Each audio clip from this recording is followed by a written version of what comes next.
I'm currently in an 8-player Marvel Snap draft, and in the last video, I shared some of my thoughts both going into this process and my strategies that I utilized throughout this draft. In this video, we're going to hear the thoughts and strategies of Danish, one of the organizers behind this and a fantastic Marvel snapper. If you're not familiar with Danish, they are the player that put together the Hela deck that I used to top 16 the Golden Gauntlet World Championship qualifier, and they are constantly a top player on the post-infinite leaderboard. We're going to play up against them first, and then we're going to pick their brain a little bit, and this matchup does not look the best for me. In picking Cerebro, part of the idea with that is I figured most players would stick to mid-rangey type of decks and not play things that were able to go super over the top, and Danish has that in the form of Dakin, which can definitely outpower the points that I'm attempting to put out with Cerebro. Also, Bullseye for the Dakin combo with those afflictions will be able to totally throw off my Cerebro math if I don't have Luke Cage. They also have a very specific card against me, Titania. If they can give me a Titania, that will then be my biggest card, so I won't be able to win with Cerebro. And because of all that, they also have Silver Samurai. So yeah, because of all of those things and more, I decided I'm not even going to play Cerebro for this match. Instead, I'm going to play this list right here. Let's take a look. Let's see if we can catch him here. This is going to be a tough one. All right, Mojo World. We're kind of boned if White Palace shows up and they just get to know about Destroyer for free. We don't have a single 2-cost card, though. That is a big bummer. We have the Professor plus the Jeff for Mojo World. So I think we actually stay in this and potentially take Monster Metropolis with a Destroyer. Might be obvious, but I don't hate this position here. So I'm going to stay in it for a moment. We actually do get to tie the Iron Patriot, which is potentially was making me think that was the reason that they snapped. So we took them off of that. Luke Cage does some nice work against Bullseye. Could also Professor X here. I mean, we just have no clue where they're actually going to play Dakin this turn. So it's kind of impossible to know, but Jeff for Mojo World. If they play a card here, yeah, we're 3-3. If they play Dakin here, then we probably just have to retreat.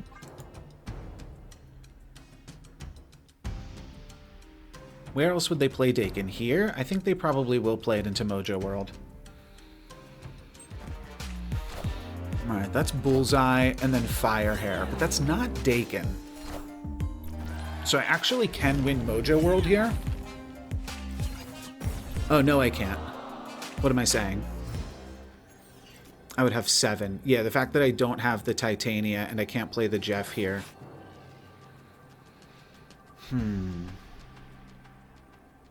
Yeah, we just gave up Professor X, which is big info to give away too. To give away that info and lose cubes is kind of a bummer. We just have to retreat here. We don't have a winning line. Nowhere's pretty good for me because I can just drop a Destroyer there for free. Probably just snap on turn 5. Firehair was not on my bingo card. Well, now on turn 5, I cannot quite snap. Oh, unless we do this. They're filling up this location. Okay, another Dakin.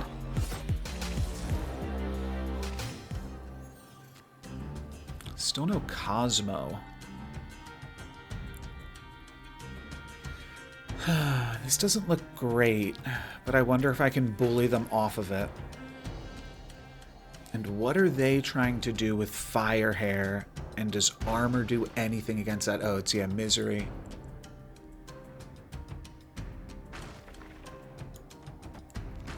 I think I'll just play for Baxter building, despite not being in love with this here.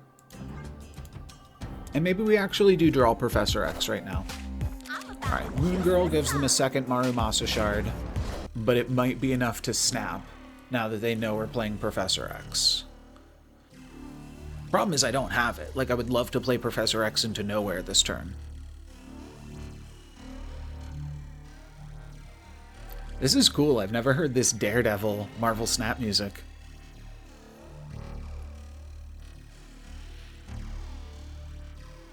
Changed his name to C3 main just to mock me.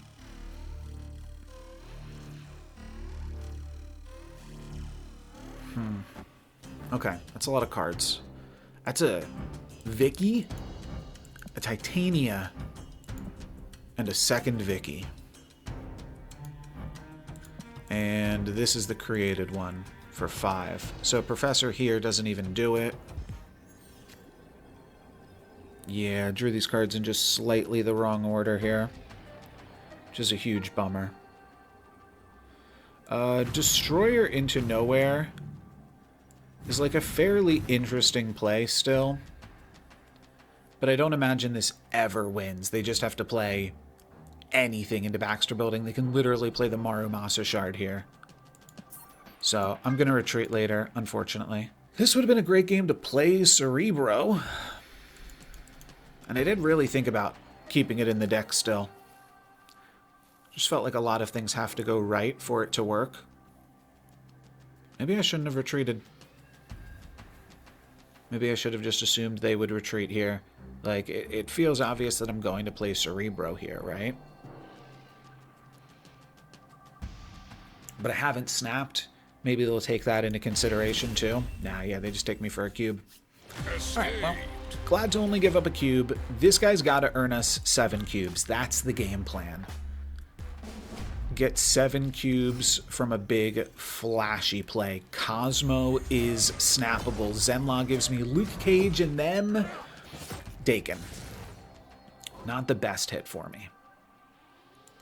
We do have turn 4 Professor, turn 3 Cosmo. Oh. That could even make it happen sooner. If they play into Feast this turn, I have turn 3 Professor X, which I really like. Okay, not quite. They're going to steal my Cosmo, which is a fine thing for them to steal.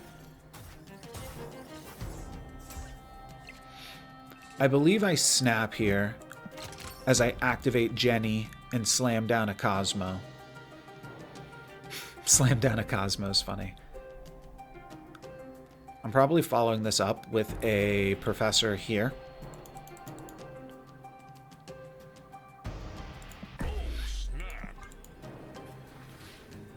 I like the snap. I like the pressure. Mirage. I feel like we probably know a decent portion of their deck at this point. Mirage, Frigga, Dakin, Iron Patriot, Moon Girl, Esme, Bullseye, Titania, Firehair. Not everything, but a reasonable portion of things. Okay. So are they going to battle for sewer system? This just seems fine.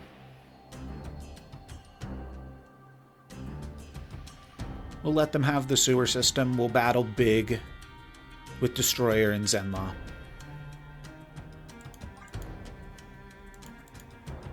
Destroyer is always a card that comes down on the final turn. Let's see if they just one-up me here and drop a Misery into the Feast location. At some point, they will know that we aren't playing Cerebro because they'll have seen everything else in the deck. But for right now, they've seen everything except for Destroyer. So once we play the Destroyer, they also will know that we're not playing Cerebro. They could play a Titania into Feast, but then we steal it. So that doesn't work. Let's see if they next level me here. I gotta grab a win at some point. All right, Scarlet Spider. We do win with Professor X here.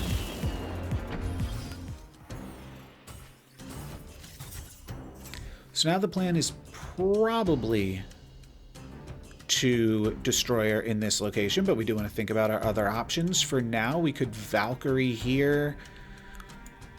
They don't really get the Iron Patriot discount because they just blew it.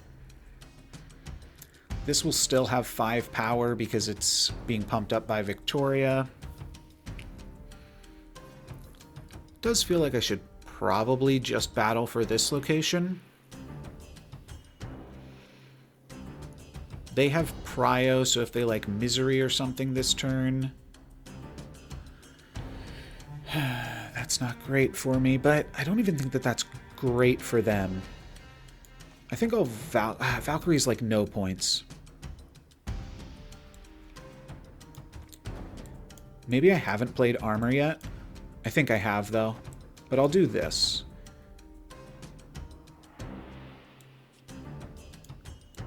I could hedge.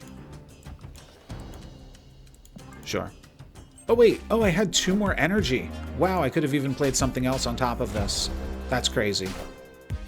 Okay, well now we can win over here with Destroyer, assuming we don't brick this location. Yeah. So we're good. 4 cubes? No, we'll take 2 cubes. Victory. I think they know the Destroyer's coming. But that's kind of the plan. Yeah, you Cosmo them, you Professor them, and their deck's all on reveal cards. I figured they were playing Gambit as well. They love that card. Okay, Wakanda's good for me. Is it snappable?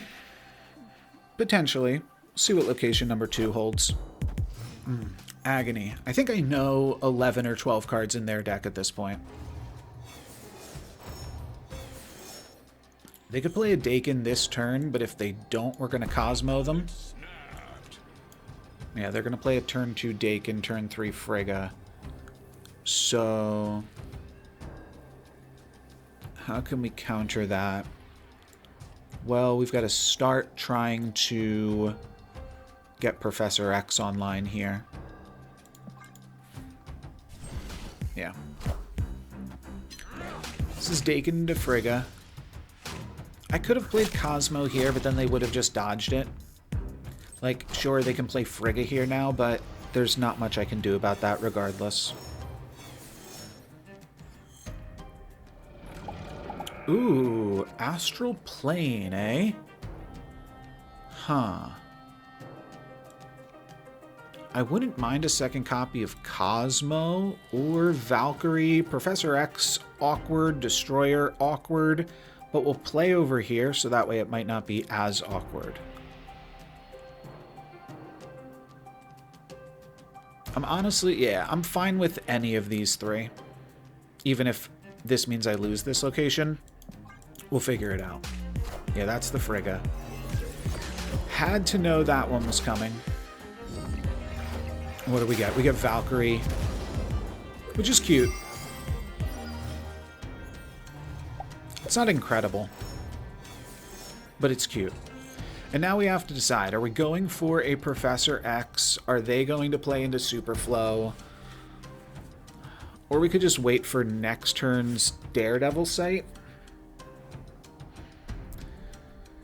They have Prio here, obviously, so I don't hate something like Valkyrie into the Unknown.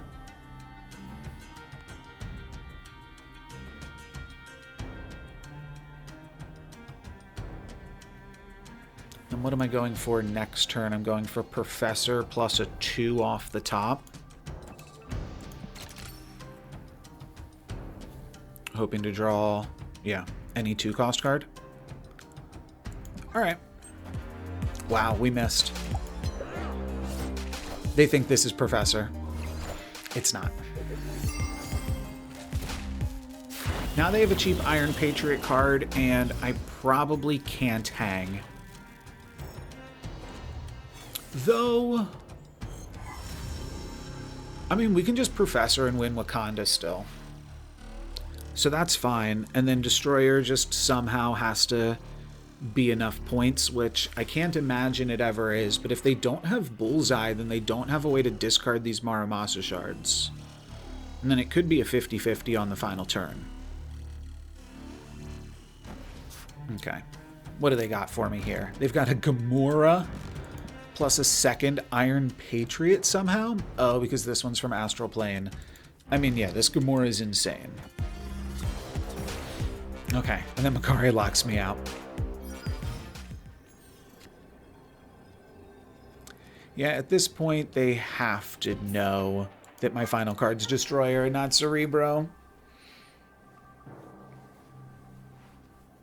And not even, like, having some ambiguity around that. I need that to win me 5 cubes.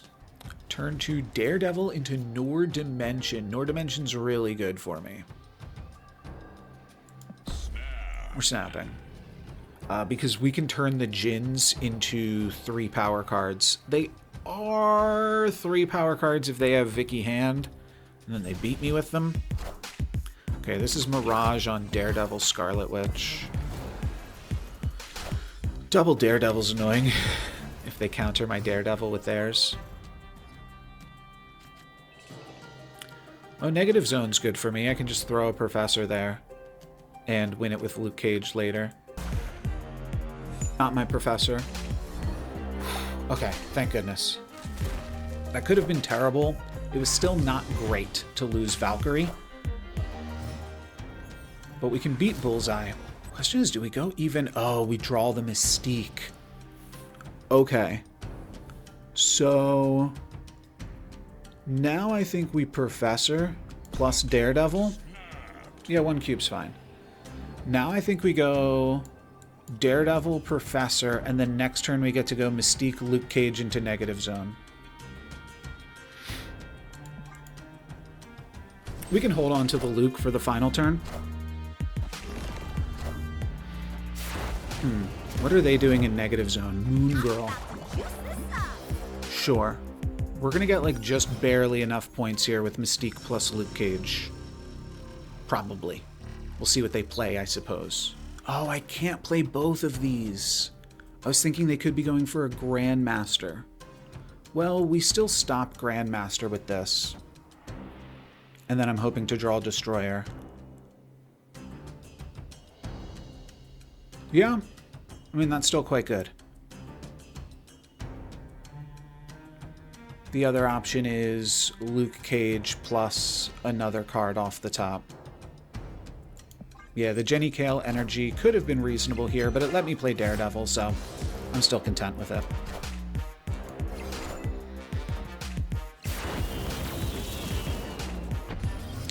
Luke Cage plus Makari puts me to 8 points over here.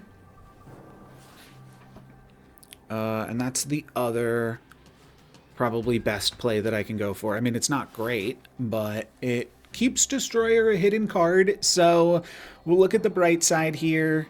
But they're going to discard Dakin and get 4 more points and be at 9 here, and then I always lose, right? Oh, how did that happen? How is this Dakin so big? Oh, it's created by Moon Girl. It's not a real Dakin. So it's only going to get +4. But that's what I said. Tory hand 6. Dang. I just don't have a win here. Bummer. I mean, yeah, I needed to draw Destroyer. Didn't get it. GG's. Yeah, they discard double Muramasa Shard too, so no stopping that. Forgot about that part of it. Laufey, sure. Destroyer would not have done it because they had the double Dakin, of course. We had the Luke Cage, but that was not enough for the Negative Zone. And yeah, we lost pretty handedly. It was a rough matchup. What can you do? After that match, Denish and I sat down and had a short interview where I picked his brain about thoughts on that match, Marvel Snap Draft as a whole, and other interesting potential Marvel Snap formats. But I forgot to press record. unfortunately. Luckily, Danish was nice enough to do it again, so we are going to show that interview in just a moment, and that might explain why we already know some of each other's answers, but still wanted to get that out so that way all of you could hear Danish and his perspectives here. Here you go. To start off with, GG's, you got me. That was a really tough matchup. I don't know how many of the, key points of the match you remember exactly, because we played a few days ago now, but yeah, that was a really tough match for me, one that I was not looking forward to for sure. Yeah, absolutely. One thing we could start on, I guess, is I was expecting you to bring Cerebro, but I believe you did not bring Cerebro, correct? Yeah. So I was thinking about it and wound up just ultimately so I was looking at all the cards in your deck. Obviously the Titania, you also have Bullseye, which can mess with Cerebro. I don't think you ever activated a Bullseye against me, or maybe you did on the final game you did activate a Bullseye, right?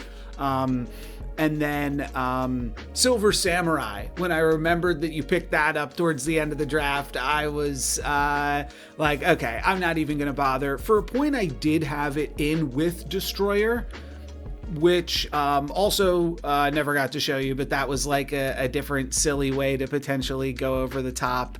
And I thought about playing both of them, but ultimately just felt safer with the Destroyer kind of backup plan, but definitely fell a little short. The points kind of just weren't there with just playing a bunch of 3 power cards. So what can you do? Yeah. I definitely think it was the way to go to not bring it. I almost wonder draft-wise if Destroyer was the way to go. That's what I'm thinking. Because I think it's a cool line to have with the Cerebro and the Profex. Mm-hmm. But I think it's almost like 2022 pilled, where it's this doesn't work anymore. Yeah. I don't know if Destroyer's quite enough with a Prof lane to beat a lot of decks. Were there any other lines you were considering when you were drafting, other than Destroyer? So, initially I was thinking of some other game plans around Silver Surfer, and there's a Silver Surfer Hazmat Wong Odin deck that is fairly basic, but once I had Cosmo and Luke Cage was something, and Mystique as well, was something that I was kind of interested in as a backup plan, but I definitely underestimated the ability for people to I think I just underestimated how many different tech cards people could have, and just if you have a bad matchup. I was thinking okay, nobody would take Titania, Red Skull, Viper super highly, but if you see that I'm drafting Cerebro, then it makes a lot more sense to take those cards. And that, I think, was definitely something that I underestimated, was how much you would look at the other people's decks and just take a card for what seemed like a bad matchup or something like that. And also just the idea of drafting 2 decks in general. I thought it would be most beneficial to have as strong of a deck in one direction, and especially with the format of having 20 cards and then having the ability to change your deck based off who your opponent is, and also not even change your deck, but it's if you showed up to a rock paper scissors tournament and brought a bunch of rocks with you, which I know is not how a rock paper scissors tournament works, you don't actually have to bring the rocks, but even if you play against somebody that has a bunch of scissors, but they bring 1 paper, then they can just know to bring that paper in against you. And I wasn't thinking about that as far as diversifying your threats. I did want to talk to you about kind of just the macro in setting it up, the genesis of this idea and this format.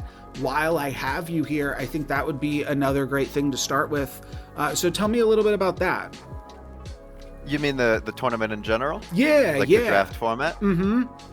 Yes. So, around 2 days before we started it, because this is obviously like a season 0, this is experimental. I got together all the people that usually hang out in voice call, and then you and Mango, because we only had 6 that were like not super busy at the time, and we just wanted to try it. And usually I think we'll do 16 people, but the idea was we're trying to find new ways to play the game that are like fun and engaging, because ladder is fun and I enjoy ladder, but that's really all we have. Because to be honest, I don't love the Golden Gauntlet formula of conquest match open deck format, because I don't think it really simulates the ladder part of the game. And that's kind of how I see Snap, because you are playing with a lot more open-ended. You don't have to play around a random Shang-Chi. You don't have to play around a random Shadow King in like a destroy deck or in like an ongoing deck. You kind of know the exact 12 that your opponent has in these conquest formats. And so I think messing around with a way to kind of stretch that to make it so that, okay, sure, mostly what I'm running, but hell, I might just be running Elixir, and now we have Death's Domain, and it's just a thing that could happen. And so being able to have more options like that, I think, is very interesting. And I feel like, I kind of ignored that angle of it. And part of it was just, from my perspective, I was like, okay, well, how can there's so many different moving pieces right now. How can I simplify this the most for myself? And I do think that Cerebro, in terms of like what I was kind of expecting to see, like the first 2 picks, Merlin, Iron Patriot, and then Shadow King even, and then Thanos, sure, and Werewolf. All of like those first picks are things that generally on ladder Cerebro is going to match up well into. What were your, I guess, thoughts in terms of what types of decks? Because you do wind up taking Iron Patriot, which is like a pretty good stuff card, can go in a lot of different things. But yeah, how did you see it all playing out, I suppose? Right, so generally as a strategy, I started with Iron Patriot because, first of all, I think it's a good card to start with. That would probably be my round 1 pick anytime I can, because the decks that I like to play are usually these rampy, extra energy, cheating cards out decks. And Iron Patriot obviously fits in hella, but also it lets you pivot to other really strong decks like V-Hand. You can even go with like V-Hand's the big one, but it obviously hella too. And Smiz has the IP ramp decks, and there's all sorts of decks that he fits in. And I do want to talk a little bit about Misery. The idea there is I can pivot to almost like a destroy package with Misery. You're able to run things like Elixir, and those almost intersect with the Hella package. So I'm picking cards that work in Hella, because Misery can take like the Odin slot, but aren't necessarily projecting, I'm picking Hella, you should pick Stardust. Because I don't want people to counterpick immediately. And I saw Smiz take Blink, and so then I was obviously pivoting to V-Hand. Right. Yeah, the Blink is that's a pretty huge Hella card just for the ramp and the consistency of the deck. It's funny, like, anybody else picks Iron Patriot and we're like, oh, it's a good stuffs card, obviously. Denish picks Iron Patriot and we go, wait, that's a Hella card. And it's funny, like, how, hearing your perspective, that that was definitely something on your mind, but it does kind of hide it. But we were all certainly at least a little bit keen to that idea. But then you wind up going into the Victoria Hand stuff. Was that something, like you said, that you were thinking about with that Iron Patriot pick at the start of the draft too? Yeah, I was expecting to go into V-Hand, but I was honestly surprised how little counterpicking there was. I think it's because, as I believe you've said before, it's pretty easy to make 8 Marvel Snap decks that don't share cards. Right. But I figured there's a lot of really good decks that do share cards. Like Frigga is in like 3 top decks. And so I was surprised people were able to get... I feel like most of these decks are like 10 solid cards out of the deck, and then 2 flex slots. This format was obviously designed for 16 people. So I am curious, do you think with 16 people, how do you think it's going to change it? Yeah, 16 is interesting, mostly because of like the format of the draft.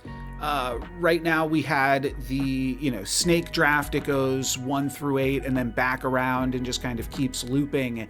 And I think that makes the draft play really differently for like the people on the ends, because they get to make their picks in closer succession. When you have 16, you have a lot more people in the middle. And then I think you can see a lot more stuff like Gamer grabbed the Hood and then you took Misery. And there's a lot of other good cards that go with the Hood, but Misery is got to be the best one of them. And so like seeing things like those broken up, obviously we have Mango with like the Sentry Annihilus on the end, but overall, just, adding more people to it is definitely going to take the power level down significantly. And then you potentially get to a situation, and maybe you even say it's 16 people, but you bump it up to 24 cards. So that way people have like a little bit more flexibility, and because your picks are stretched a little thin, then you wind up being able to put some more interesting things together.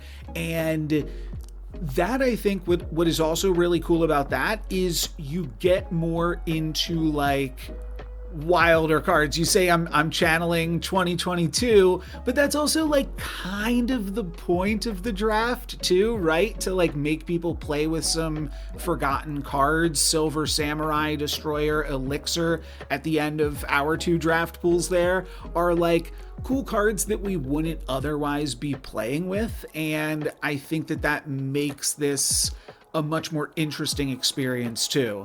I had talked with Gamer, and like we were trying to think of like there's still like great cards that nobody took. Like Galacta isn't as good as it once was, but it's still a totally playable Marvel Snap card, and most cards are totally playable still. I'm not exactly sure what the format of that would look like, but I think that bringing the power level of it all down. And then you're also just going to have more competition, right, for all of the key cards. And that's a huge part of that idea. Yeah, I do think having the extra competition is going to be the biggest like impact. Because if you look at the first 2 rows, you're not really left with much for like keystone archetypes other than like Destroy. But the issue with going for like a Destroy, a Discard, those kind of decks in a 16-person draft is you're probably not the only person going for it. So there's a very real chance you just end up with half of a Destroy deck, and you then have to pivot. That's what my concern would be. Maybe you can see her if I do this. There she is. There she is. It's like a sponge dog. We had talked about like those format cards that can go into multiple archetypes, and I think that Frigga, well, your first few picks all have good examples of that, I think, other than maybe Victoria Hand, which is like an archetype card. But Frigga was also a card that I had identified earlier as being good for both Victoria Hand and Dakin strategies. She's like an essential card in both of those decks.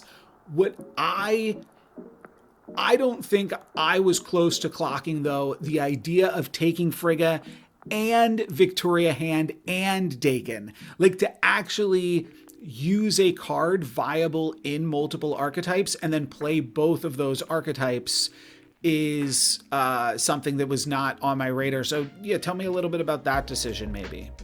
Yeah, when I was drafting, I was definitely actively trying to disguise my picks. Like, you can notice the exact moment I started to go into the Dakin stuff. Right. It looked like I was counterpicking Smiz's Corvus with Gambit. Right. And then I almost took the Grandmaster, and it's like, oh, that's just for the Gambit. Right. You don't necessarily, your mind doesn't immediately go to, he's doing Dakin Bullseye, he has the entire package already, other than Dakin Bullseye.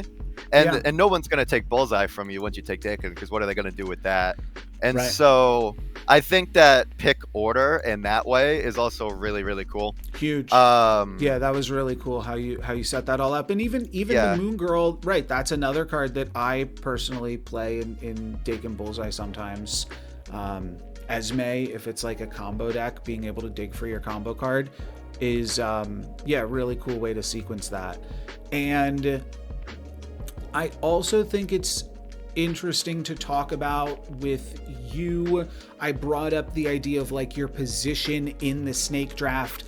I kind of felt like I was on the end of the snake draft, and you're one more removed from me.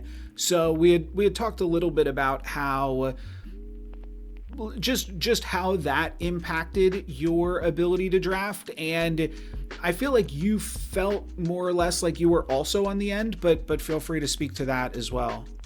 Yeah, I find being 3 from the side is not actually that big of a deal. Mm-hmm. You'd think it's like second worst position or third worst position, but I don't think it matters that much because you just have to, obviously Ebon and Mango get to do consecutive picks, but you only have like 2 people that you have to worry about counterpicking you, because Mm-hmm. what you would do is obviously Iron Patriot, you kind of have to, like, you send it down the line to Pete, Gamer, Kyle, all those people.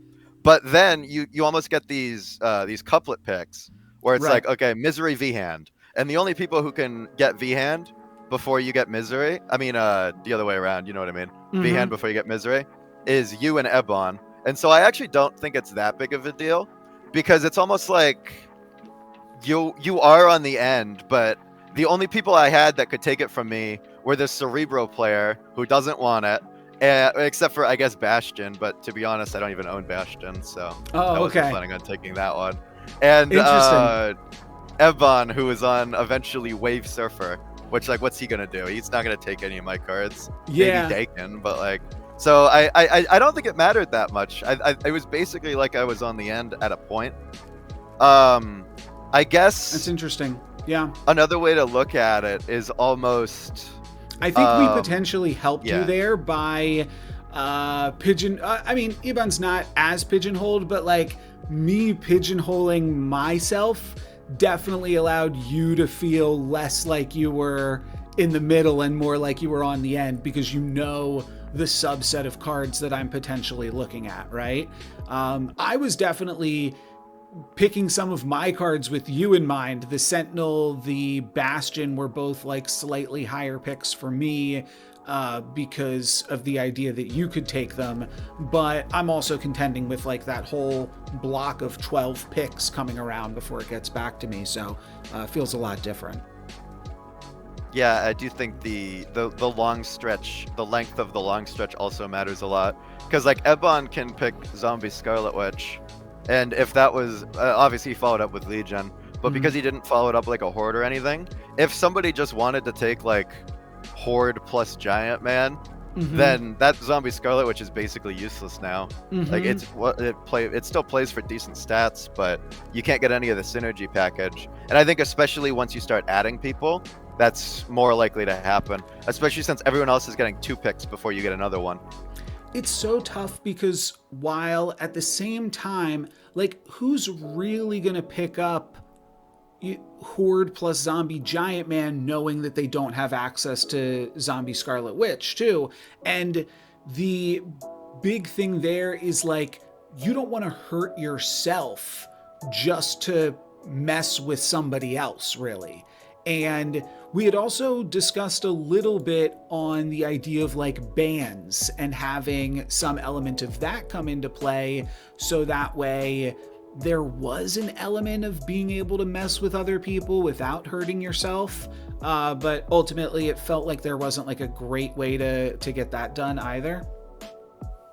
Yeah, I'm not a fan of the concept of the bans. I don't think there's a good way to implement it, because what it turns into is, all right, it's just a draft, but you can't play V-Hand. Or it's just a draft, but you can't play, like, Iron Man or Blink or, like, Merlin. Or, like, that's fine. It's the. I think it's cool to have, like...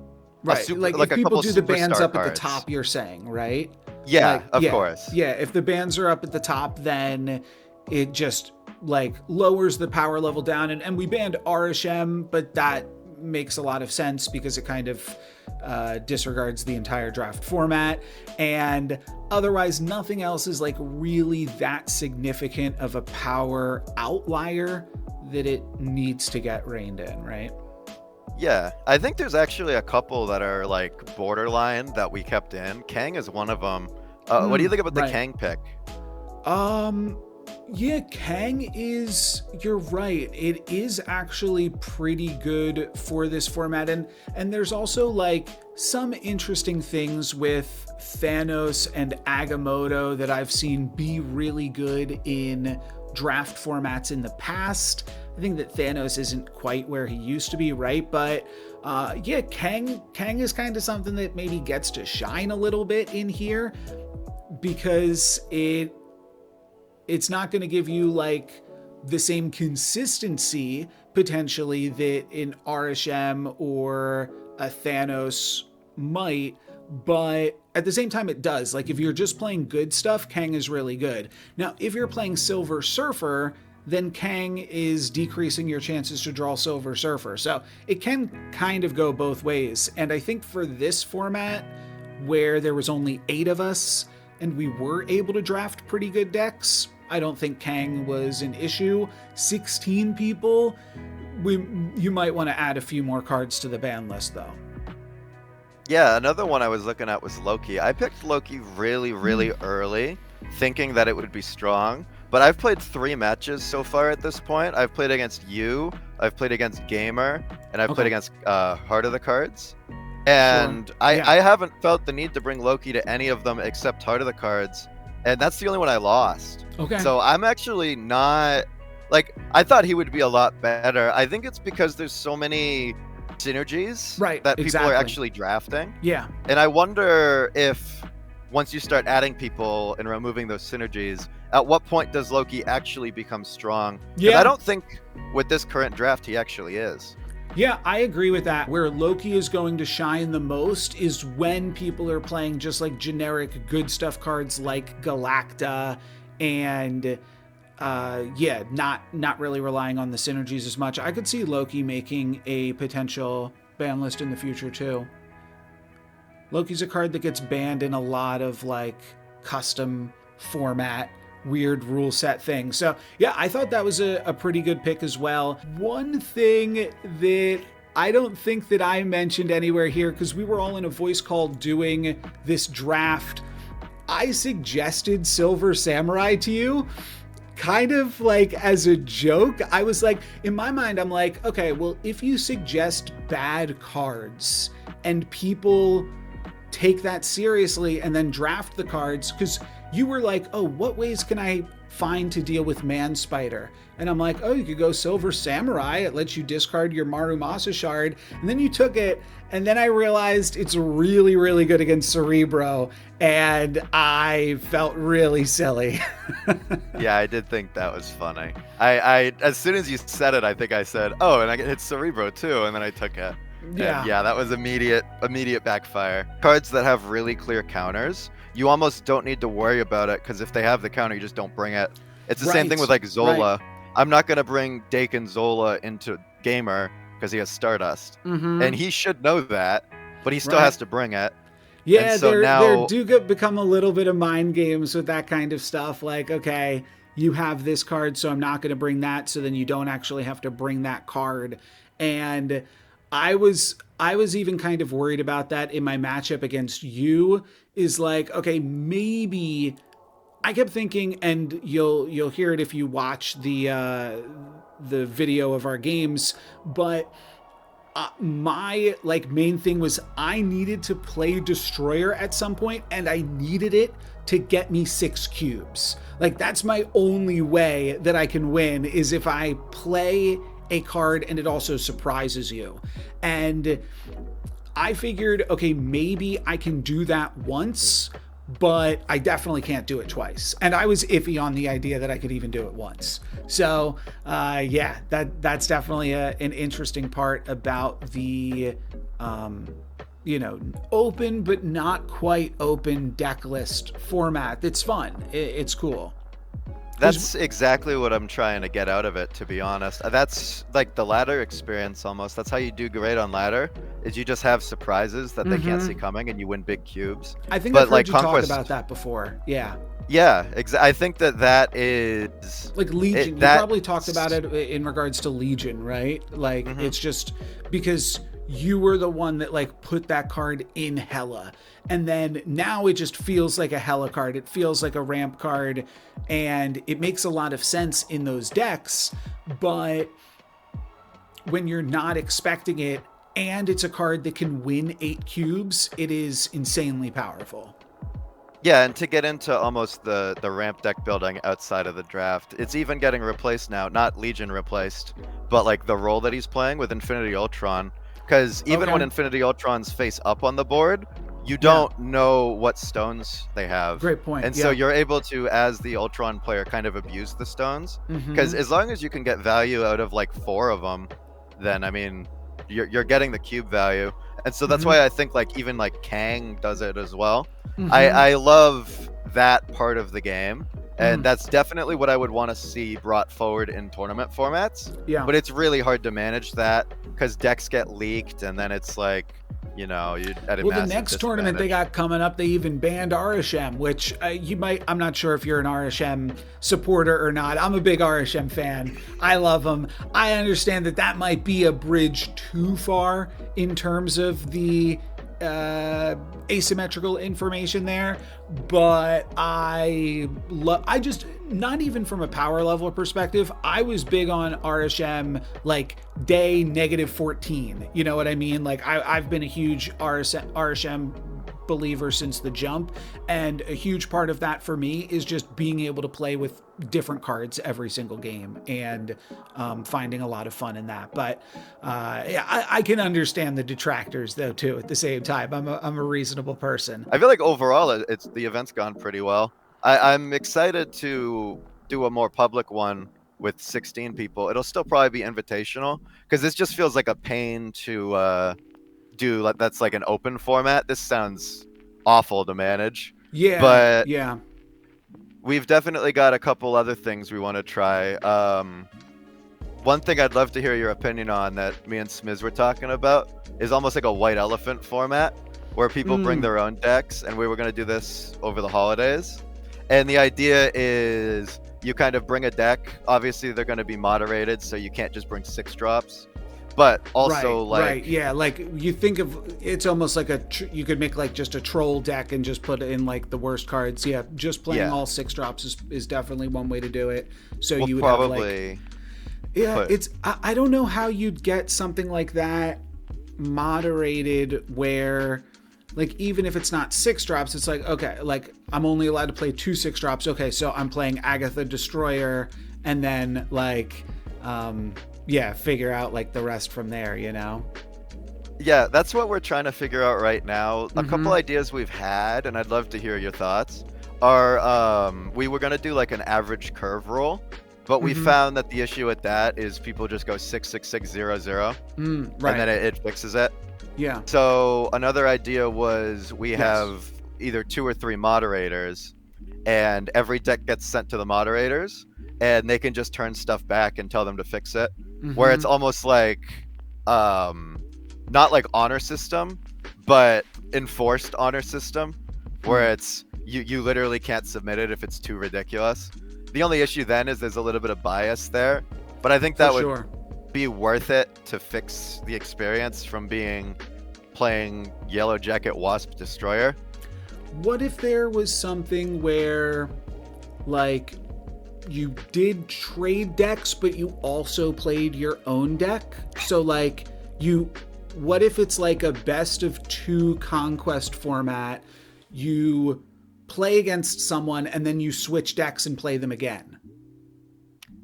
That could be fun, but I don't think it would be switching decks because that almost removes the entire white elephant portion. Right. Because the idea is it's almost like opening gifts where you don't know what deck you're going to get out of the big pile. And then I think that, especially because it's so thematic to like holiday season, that's what we're trying to go for. Yeah. Maybe it could. Another idea that was you have to win like 4 out of 8 conquest or like win a gold conquest ticket with it, which could make it so it has to be at least semi-competent.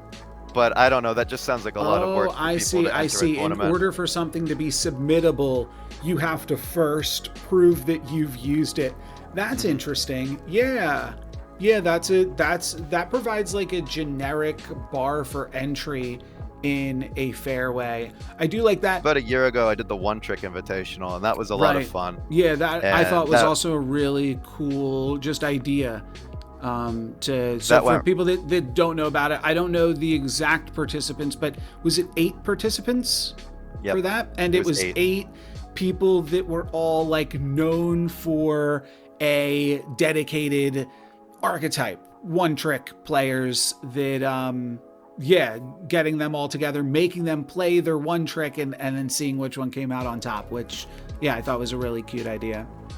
It was good too, because you got to see like really, really high level move from Sizer versus like really, really high level surfer from Kyle. And you'd never see that. That's not something that you see ever. Because even if they're playing in tournament, it's not televised. And so we were able to see all 8 of these matchups, and they were really high caliber players. It was like Guapo was on bounce, which if you don't know, Doc Guapo is a very, very good bounce player. I mean, I've played against him, and I know what deck he's playing half the time because, just recognizing the name. I don't know that I've ever... No, you know what? I think we have talked once or twice. But these are players that if you play enough Marvel Snap at the high level, you kind of recognize what they might be playing just when you see their name load up at the start of the match. But that doesn't mean that it only gives you so much of an advantage there. Like the fact that they're still able to do so well with these decks, despite being known quantities, I think makes it more impressive. Yeah, it was a lot of fun. And then after that, I've taken a break because like college and stuff. But now coming up on winter break, I want to do this thing. And then with the White Elephant. And then after that, I might do an Open, because Open sounds fun. One thing I wanted to bring up in regards to Professor X was how well you did to keep me off of Professor X. And basically, you just always had enough power in all 3 locations that I couldn't get you with it. And that was really tough. I maybe played like 1 or 2 professors throughout the match, including one in the first game, which I'll talk more about that in a second too, now that I'm kind of remembering more about our match. But any notes to say there on like how our games went? Yeah, I definitely pivoted a little bit more into the V-hand than I usually would against Cerebro because of the Professor X. V-hand has a lot of like really cheap cards that kind of build your lanes up pretty well. And Dakin doesn't need that much board space. So I felt like by running like the Agony, the Mirage, I think I had Iron Patriot, V-hand, Frigga, like all those cards, you can definitely build a board structure where you're playing a bunch of power in the first 4 turns. So Professoring is really, really hard. And then you can play like a big dude or even like Dakin plus Firehair turn 5 in the side lane. And then you're able to, absolutely. And, I mean, if you think about it, Iron Patriot is like the antithesis to Professor X. Like you're trying to say, I'm trying to win locations early, and then you even get like another discount. Iron Patriot seems like it could just be a pretty good card against Cerebro in general if you can get it off and then battle for it. And I'm just playing like a 3 power card and then another 3 power card. As long as you set yourself up to beat that, you're going to win the Iron Patriot battle, and then you have another cheap card that you can play later to probably win another location or beat Professor. That is definitely really tricky. The other thing that I just remembered with Professor is like talking about needing my cards to score cubes against you. There were moments, especially with like the Daredevil vision, where I was like, oh, I can't win this game. Should I just retreat rather than show you more cards? Because every card that I show you is one step closer to you figuring out that I don't have Cerebro in this deck. And then I lose a lot of my potential equity on the final turn. Like if you don't know I have Cerebro, maybe I snap on turn 5 or turn 6 once or twice and earn a cube back, But once I don't, then the jig is up. So yeah, I was a little bit...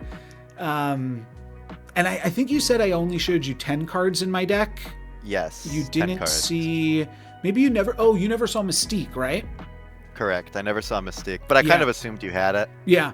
You had a prof down, I think, on turn 4 one game. Yeah. And I was actively trying to play around and you did. Mystiquing it And you did. Another one. Yeah. I might have even had Daredevil sight that game, and just couldn't land a Mystique, even with the +1 power on her. So that was pretty rough.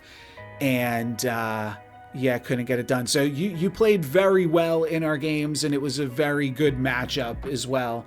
So props to you. I think it's cool too, because bluffing the Cerebro like that, obviously it's good until I figure it out, but you also need to kind of like weaponize it. There was a match where you had Daredevil vision and a lane was filled, and if you play Cerebro, I lose. But I mean, obviously I didn't end up snapping, but I think you ended up retreating for 1. Yeah. Whereas if you snapped, I think I would have left. Yeah. Because like I still have to respect it. Whereas if you have it but you don't weaponize it, that almost kind of makes it so you don't have it, right? Because you still need to be able to get stuff out of it. I slow retreated in that game, and I very much thought about, like, I might have clicked the slow retreat button a little quickly, but I definitely thought about, okay, could I have snapped here? Could I have simply just pressed end turn? Now, you wound up pressing end turn and not retreating because I never doubled the stakes, though, and maybe if I did, there does become a question like, is there a bluff, and how willing are you to call the bluff? But if you don't call the bluff, like, if you just play consistent Marvel Snap, your deck, I guess, would be favored to get there. And I did maybe need to take a little bit more chances. I think I'm a little nervous in this league as well, to be totally honest, just playing against such high caliber players. And then, it's not quite like a lose and you're out type of format. I like that there's some breathing room with the round robin. But at the same time, you lose, you're never getting it back. It's not like on a ladder where, who cares? Every match is so important and every cube is so important. So, but I think playing scared a little bit has hurt me, and I might need to resolve, especially in these bad matchups, to just try to do something, right? Yeah, you've given me a good idea for an hour-long podcast I'll probably go record later. But I do think it's very interesting to consider, because you're clearly not favored here. Yeah. And so I'm almost expected to play in a very safe way. Yeah. Because over a very long period of time, I'll win. I'll just win out because I just win so many more games than you will. And so you being able to almost weaponize my fear of you getting a massive game is kind of what you need to win. Not necessarily you specifically, but like in general, in a format like this, where it's someone is clearly coming in with a disadvantage, you almost need to either get the game or pretend like you got the game and scare them off, which is also really scary. But if you're going to lose anyways, and you're pretty sure you're going to lose anyways, it's kind of worth going for. And so that's definitely something to consider. Yeah, it's kind of just like playing, any type of like Mr. Negative deck or something like that. Like, you gotta win. You want to win big in the games that you're going to win, but recognizing the fact that you're going to lose more often than you're going to win means leveraging the just fear that the Mr. Negative high roll puts in people by just pressuring people into the idea that you have it. And I think maybe a little bit of nerves for sure, but that's a fun aspect of like not quite, again, this like not quite open, not quite closed deck list format that's pretty interesting. Yeah, absolutely. I think on ladder it is still a little bit different. Yeah. Because with like negative, people just don't care. Yeah. And then they don't leave anyways, and you bluffed into someone who's not looking at the screen, and then you just lose. Whereas in this, I feel like the bluffs have more weight because the other person should be paying attention.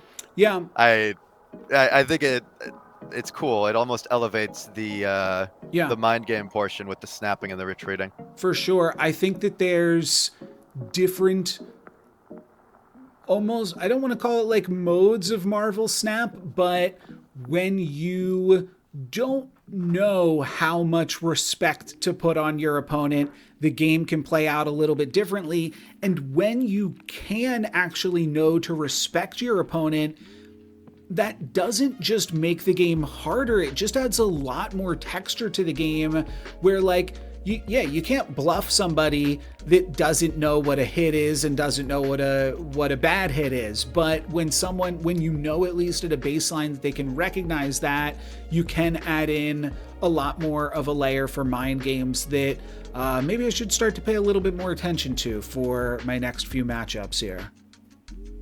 Absolutely. I mean, once again, that's my favorite part. Mind games, right? Yeah. I play a 45% win rate deck on ladder sometimes, and I mean, sometimes it goes 70%, but a lot of the time it's like 40%. And on ladder, it's hard, but I don't know. I think it could be a lot of fun. Yeah. And I definitely want to try to find new ways to engage that version of the game. Yeah. I think it's cooler. I like it more. And I think I did myself a disservice as well by just bringing a bunch of rocks to the tournament to call back that I won't necessarily play into those mind games because I wanted to simplify as many variables for myself. But I think that just making myself a little bit easier to read might not have been the best strategy going into all of this, but it's definitely cool that this can facilitate that as well with the bring 20, choose 12, and similar types of formats. So I'm excited to do more things like this in the future. I hope you'll keep me in mind for other future events and things, but this has been a ton of fun to get to experience. Maybe I'm banned for drafting Cerebro in season 0. I'm not sure. I won't do it again. Maybe. I don't know. Keep you on your toes. But thank you very much for putting all of this together and having me. And thank you for joining on this video as well and sharing some of your thoughts. Great. Awesome. Other than the Cerebro. All right. Thank you, Dennis. And thank you guys for watching. I'm NoLucksGiven. Peace.